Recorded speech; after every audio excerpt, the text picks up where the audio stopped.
Hey everyone, Scott from Galaxy Comics with episode 66.5 in our CGC unboxing video series.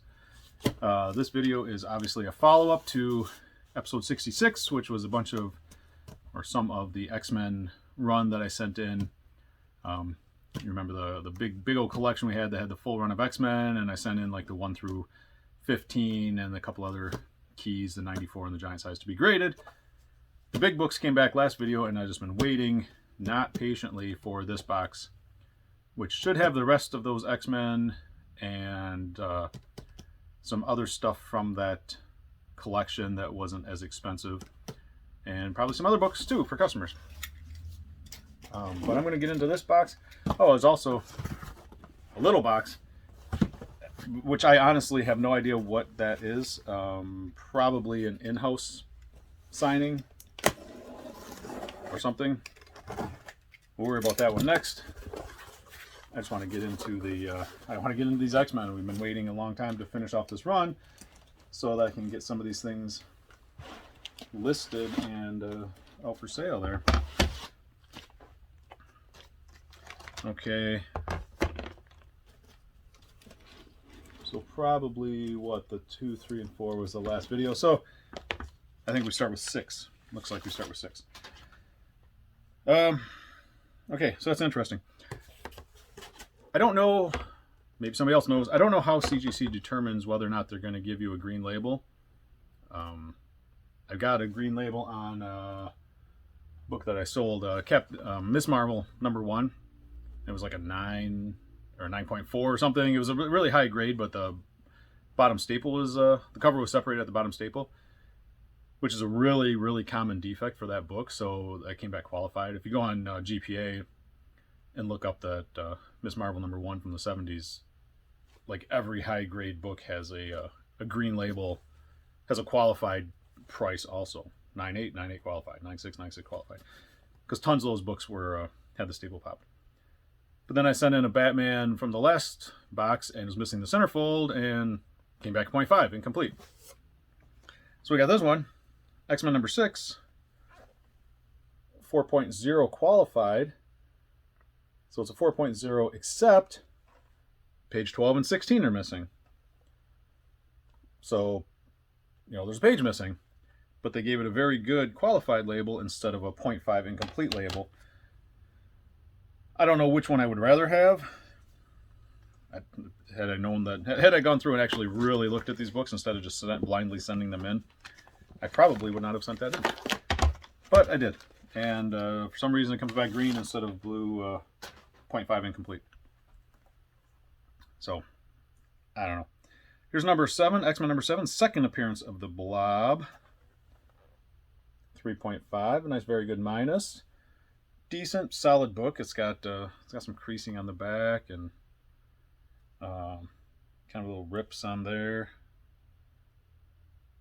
Yeah, it's just kind of generally a worn, you got some color breaks. And it's just kind of a worn copy, so that's a 3.5. What do I need next? #8.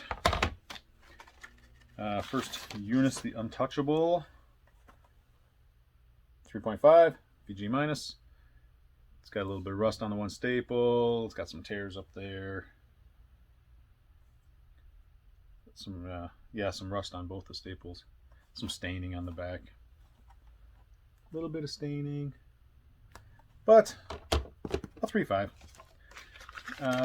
X-Men #9. Not unsurprisingly, all these books are basically the same grade. I think you probably bought them all around the same time, sometime back in the 70s. Here's an X-Men #9, first meeting of X-Men and Avengers, first Lucifer, not from Sandman Lucifer. Very good, 4.0, X-Men 9. And X-Men #10, first Silver Age Kazar. Nice, very good, 4.0. That's got some staining on the back. It's some water stain. So, got some staining on the front. Yeah, so that's just a 4.0 issue #10. Go to the next stack. X-Men #11. First appearance of the Stranger. Very good. 4.0. Same. X-Men number the 12 we already did, of course, because that's first Juggernaut. Actually sold that book already. We sold it on Free Comic Book Day. So here's X-Men number 13. Second appearance of the Juggernaut. Man, that'd have been nice to have that swapped. 8.5. Nice. Probably thanks in no small part to Gary Kendra of Impressive Pressing. 8.5. Nice book. Second Juggernaut. Much cheaper than first Juggernaut. But that one's in a lot better condition. So here's number 14. First Sentinels. The book is not very expensive considering it's first appearance of the Sentinels, but 6.5. Kind of key characters in the old X-Men mythos. But X-Men 14 is not super expensive. X-Men 15. First appearance of Master Mold. Second appearance of the Sentinels. Very good find. Nice 5.0. And an X-Men 28. We threw this one in there. I threw this one in there. First Banshee. And Ogre. Wait till you meet the Ogre. Very fine. Nice. Nice 8.0. First Banshee.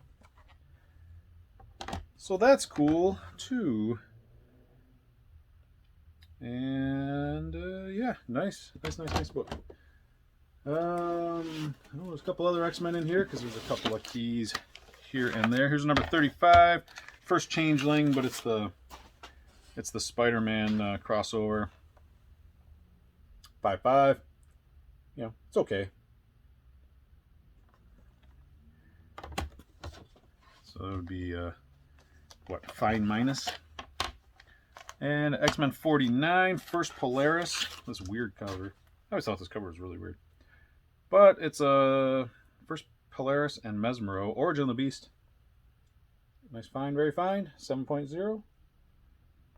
Take that. And the one that everybody actually really likes. I think it's kind of one of those Wolverine situations.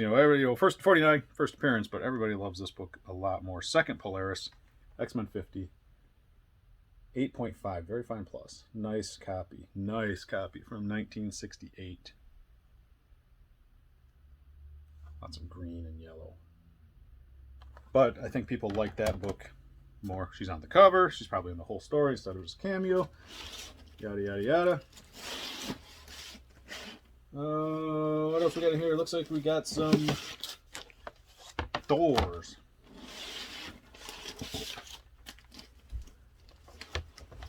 I'll do these couple first. These are from that same collection, the X-Men collection. Oh, man. Well, that kind of bites a little bit. We'll do number 44. First appearance of the Wasp. Just a straight up universal, kind of beat up 3.5. First Wasp. Very good minus. This is a solid, Silver Age first appearance. Lots of rips and tears on the spine. And Tales of Suspense 52, First Black Widow. They hit me with the purple because it has spine split sealed to cover. Some glue, probably. I don't know. But I knew this book, obviously, it was rough. It's got some writing on it. It's just creased all up, all along the back. We got tears. I mean, the spine is not in fantastic shape. Sent that in basically to hold it together. Much like the Millennium Falcon there.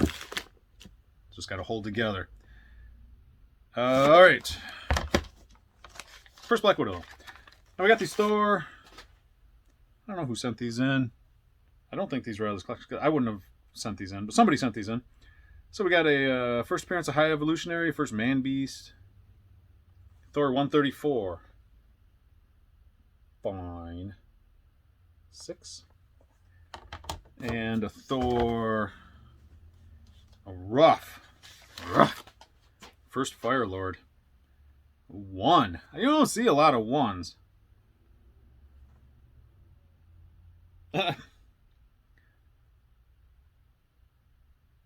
I'm going to look up the grader's notes on this, not right this minute. I don't need to look up the grader's notes. Coupon missing from page 10. So, coupon cutout, not incomplete though, but a 1. Because I'm like, this book is not that rough. It's not, this ain't a 1. I guess I should show it to you. Here it is. It's a really solid. I mean, if the coupon wasn't missing, it'd probably be a 4. It's got some creasing and some scuffs and whatnot, but with the coupon cutout, they didn't give us a 0.5 incomplete. They gave us a 1. Like I said, I don't see a lot of 1s. I don't know that I've ever gotten a 1. That may be my first 1. Thor 162 Galactus appearance. That's kind of a cool cover. Very good condition. Thor 162. And a Thor 193 Silver Surfer appearance. Very good minus. 3.5 Thor. Okay, so those are, and those are. Okay.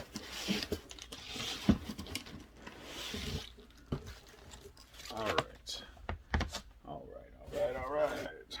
Move this guy out the way. But not wreck that stuff.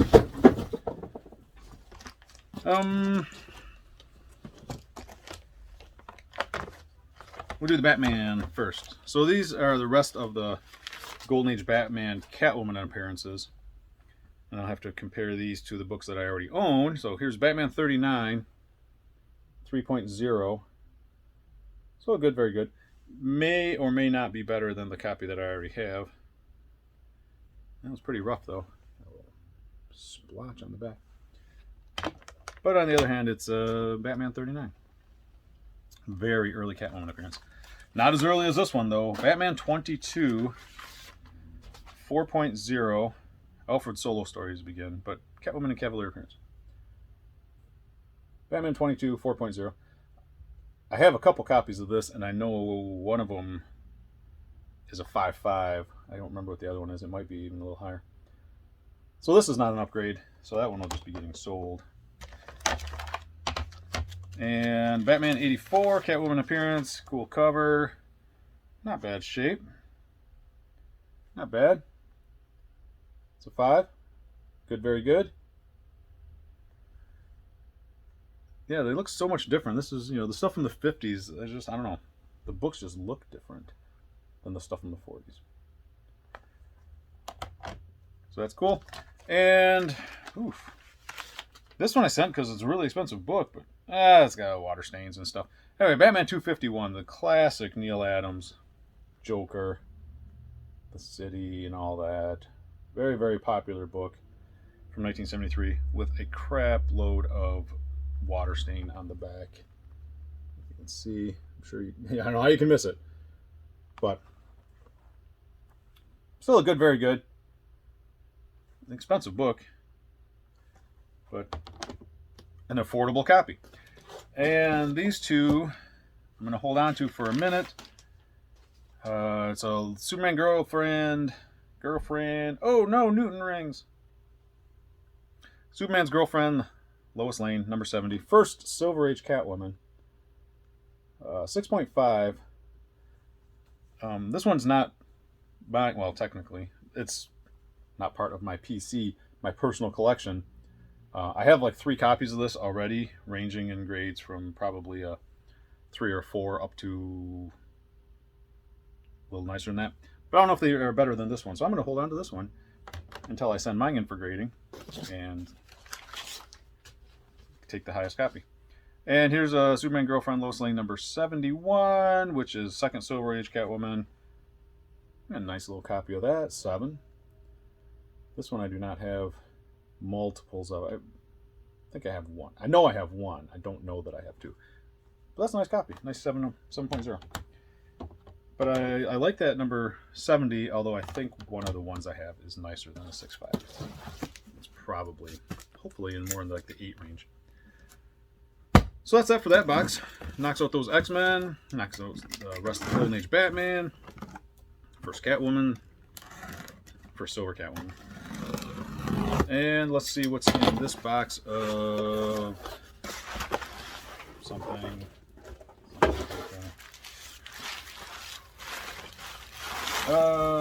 Yeah, see yellow label. So this is a signature series in-house signing stuff.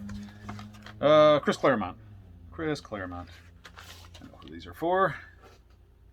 Wolverine number 1. 9/6. Wolverine 1. Signed over here by Chris Claremont. At least he signed it in silver, so you can sort of see it. 9/6, so close. I think it took a little while to get these back because he gets the stuff pressed by CCS after the signing. Here's Wolverine number 2, signed by Chris Claremont. Yeah, these were signed on 4/11, which is about, I mean, that's not bad. A month and a half ago. They say 6-week turnaround, so. Wolverine number 2, 9.8.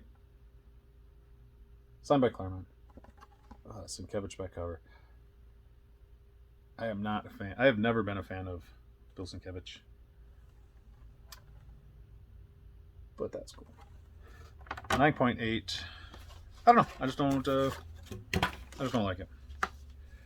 And which one do we do first? Here's a 221 First Sinister Newsstand Edition, signed by Chris Claremont. 9.6. Probably a pricey book. Made more so by the newsstand. Made more so by the autograph. And lastly, nice. Uncanny X-Men 266. Arguably the first full appearance of Gambit. Signed by Chris Claremont. 9.8. 9.8. Doesn't get much better than that. Kind of surprising. The staple's a little off-center, but, you know. What are you going to do? Production errors, right? So, yeah. 9.8. Uncanny X-Men 266. Signed by Claremont. There you go. That's it. I don't know what else I have coming back. I know I just paid them a crap load more money.